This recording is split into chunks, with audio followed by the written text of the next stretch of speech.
दोस्तों, आज बात करेंगे गन्ने की बुवाई की रिंगपिट विधि के बारे में। ये किस प्रकार की जाती है, किस प्रकार गड्ढे बनाए जाते हैं, गड्ढे की गहराई कितनी रखनी चाहिए, गड्ढे की चौड़ाई कितनी रखनी चाहिए और एक गड्ढे से दूसरे गड्ढे की दूरी कितनी रखनी चाहिए, एक लाइन से दूसरी लाइन की दूरी कितनी रखनी चाहिए और इसकी बुवाई किस प्रकार की जानी चाहिए, किस प्रकार खाद और दूसरे फर्टिलाइजर्स इसमें मिलाने चाहिए और किस प्रकार हमें अपने गन्ने के टुकड़ों को इसमें बोना चाहिए और इससे हम कैसे उपज ज़्यादा ले सकते हैं। और एक इस बारे में बताएंगे कि इसकी आधा हम गन्ने का बीज प्रयोग करें तो उससे भी हम इसकी पैदावार ज़्यादा ले सकते हैं।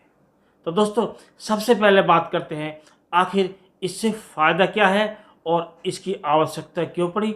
तो दोस्तों, जिस प्रकार हमारी जो गन्ना वैरायटी 0238 ने साथ में रिंगपिट विधि ने हमारे गन्ना किसानों की आमदनी दोगुनी कर दी, उपज दोगुनी कर दी, उसी प्रकार हमारी जो रिंगपिट विधि है ये भी उस दोगुनी विधि को भी दोगुनी कर सकता है और हमारे बहुत से किसान इससे दोगुनी पैदावार लेकर और आमदनी दोगुनी ले रहे हैं, अर्थात पहले के मुकाबले 4 गुनी ले रहे हैं। और दोस्तों, आप भी इस प्रकार की विधि अपनाकर अपने गन्ने से ज़्यादा उपज लेकर और साथ में इसमें इंटरक्रॉपिंग करके अपनी आय को 4 गुना तक कर सकते हैं। और दोस्तों, शुरू करने से पहले आपसे अनुरोध करेंगे, यदि आप चैनल पर नए हैं तो चैनल को कर लें सब्सक्राइब और बेल आइकन को ऑल पर सेलेक्ट कर लें, क्योंकि दोस्तों इस प्रकार के वीडियो लगातार चैनल पर आते रहेंगे। दोस्तों, रिंगपिट विधि में सबसे पहले हमें बनाने होते हैं अपने गड्ढे। गड्ढे की हमें जो गहराई रखनी है वो रखनी है 1.5 फीट और दोस्तों इसकी जो चौड़ाई रखनी है वो रखनी है 2.5 से 3 फीट। इस प्रकार गड्ढे तैयार करके हम अपनी रिंगपिट विधि से अपने गन्ने की बुवाई कर सकते हैं और जब हमारे गड्ढे तैयार हो जाएं तो हम उसमें अपने गन्ने के टुकड़ों को बो सकते हैं। दोस्तों, गन्ने के टुकड़े बोने से पहले हमारे जो गड्ढे में जो मिट्टी निकली है उस मिट्टी का अनुमान लगाकर उसमें आप इसमें गोबर का खाद या वर्मी कंपोस्ट इसको मिला लें और इसकी मात्रा आपको लेनी है 3 किलोग्राम प्रति हिसाब से प्रति गड्ढा लेनी है और इसमें आप डीएपी की मात्रा ले सकते हैं 100 ग्राम प्रति गड्ढा और इसमें 50 ग्राम एमओपी और 50 ग्राम यूरिया।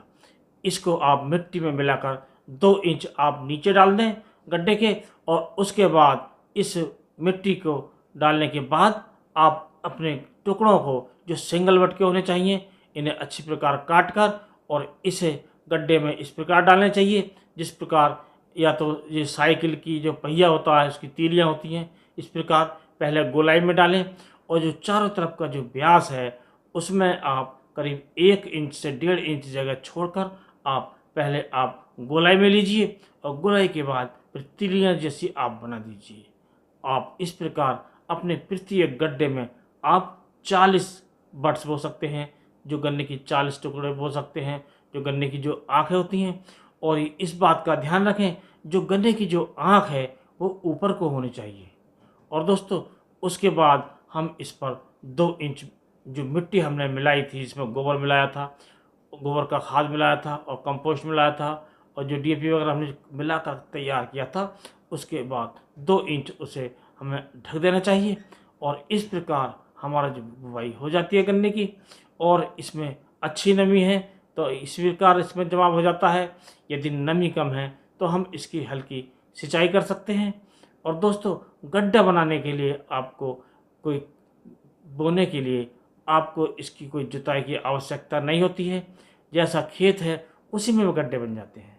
गड्ढे आप फावड़े की सहायता से बना सकते हैं और ट्रैक्टर से यंत्र भी आने लगे हैं उनसे भी आप बना सकते हैं। लेकिन इंटरक्रॉपिंग करने के लिए अर्थात गन्ने में दूसरी फसलें बोने के लिए जैसे सरसों हैं, चना है, मटर है, ये विभिन्न प्रकार की सब्जियां भी हम उगा सकते हैं। भिंडी इसमें उगा सकते हैं, मटर भी उगा सकते हैं और बैगन की क्रॉप भी लगा सकते हैं, मिर्च भी लगा सकते हैं। तो उसके लिए हमें जुताई करनी आवश्यक है। पहले हम जो हैरो से 2 बार इसकी जुताई करें, उसके बाद 2 बार कल्टीवेटर से करें और 2 बार जुताई हमें रूटावेटर से करें तो हमारी ज़मीन बिल्कुल तैयार हो जाती है। उसके बाद हम गड्ढे बनाएं तो उससे ये फ़ायदा होगा, जो हम इसमें इंटरक्रॉपिंग करेंगे, दूसरी फसलें लगाएंगे, उसके लिए हमें आसानी रहेगी। और दोस्तों, हमें जो बीज की जो मात्रा हमने जैसे आपको पहले बताया था कि हम आधी मात्रा भी ले सकते हैं। जैसे हमने इसमें डाले थे गन्ने के टुकड़े, वो 40 टुकड़े डाले थे, 40 बर्ड डाली थी, और हम इसमें चाहें तो 20 भी डाल सकते हैं। और हमारे पास कोई नया बीज है, बीज की कमी है, तो हम इसमें 10 टुकड़े भी डाल सकते हैं। और जब हम 10 टुकड़े डालते हैं तो हम इसे, जब हमारा गन्ना 40 दिन का हो जाता है, तो जो हमारा जो पौधा है उसे हम जड़ में से तोड़ देते हैं। तोड़ने से ये फ़ायदा होता है, तो उसमें से कई कई टिलर्स निकलते हैं, और जो हमारी संख्या होनी है 40-50, वो 10 में से ही तैयार हो जाती है, उससे भी ज़्यादा हो जाती है। और जो हमने पहले जो 40 टुकड़े डाले थे, उसमें हमें जो मदर सूट हैं, मदर सूट को ही रखना होता है, और जो बाकी अगर नीचे से टिलर्स निकलते हैं तो हमें उसे तोड़ना होता है, और केवल मदर सूट को ही हमें गन्ना तैयार करना होता है, जिससे हमें अच्छी पैदावार मिलती है। तो दोस्तों, इस प्रकार हम बीज भी बचा सकते हैं, और कोई नया बीज है कम मात्रा में हमें मिलता है, तो ऐसी प्रक्रिया अपना कर हम कम जगह में कम बीज से आगे के लिए ज़्यादा बीज तैयार कर सकते हैं। और दोस्तों, इस प्रकार आप इंटरक्रॉपिंग करके अपने गन्ने की पैदावार तो ज़्यादा ले ही सकते हैं, उससे पूरे वर्ष भर आप खेती कर सकते हैं दूसरी फसलों की। इसमें विभिन्न प्रकार की सब्जियां उगा सकते हैं, अनाज उगा सकते हैं, और इससे दालें उगा सकते हैं, और तिलहन भी उगा सकते हैं।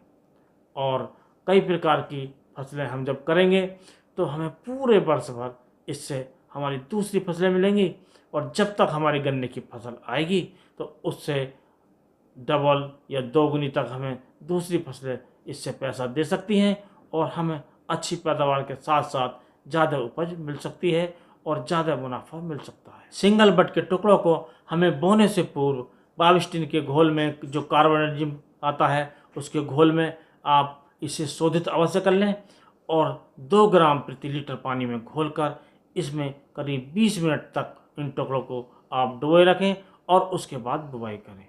और दोस्तों, एक बात का और ध्यान रखना है, जो हमने गोबर का खाद प्रयोग किया है गड्ढे में, उसमें हमें ट्राइकोडर्मा मिला लेना चाहिए, और ये काम हमें 1 सप्ताह पहले से ही कर लेना चाहिए। ऐसा करने से जो ट्राइकोडर्मा की शक्ति बढ़ जाती है, और हमारे खेत में विभिन्न प्रकार के फंगस नहीं लग पाते हैं। और दोस्तों, इस प्रकार की बुवाई में बहुत सारी सावधानियां हमें बरतनी चाहिए। बीज किस प्रकार का लेना चाहिए, कौन सी वैरायटी का लेना चाहिए, और कौन से खेत से लेना चाहिए, और ऐसे खेत से लेना चाहिए जहां पिछली बार उसमें किसी प्रकार का फफूंदी जनित रोग नहीं आया हो, खास तौर से जो रेड रोट है वो नहीं आया हो। और हमें हमेशा गन्ने का ऊपरी भाग बोना चाहिए, नीचे का भाग नहीं बोना चाहिए। और गन्ना काटते समय यदि कहीं निकल आता है, जैसे लाल टुकड़ा निकल आया, तो हमें उस पूरे गन्ने को हटा देना चाहिए। और इस प्रकार हमें पूरी सावधानी के साथ अपने बीज का चयन करके और बीज का बुवाई करें, तभी हमें ज़्यादा पैदावार मिल सकती है, ज़्यादा उपज मिल सकती है, और ज़्यादा मुनाफा मिल सकता है। तो दोस्तों, इस प्रकार आप गन्ने की रिंग पिट विधि द्वारा 2 गुना क्या 4 गुना तक लाभ आप कमा सकते हैं। तो आज की वीडियो में बस इतना ही। अगले वीडियो में नए टॉपिक के साथ फिर मिलते हैं। तब तक के लिए नमस्कार।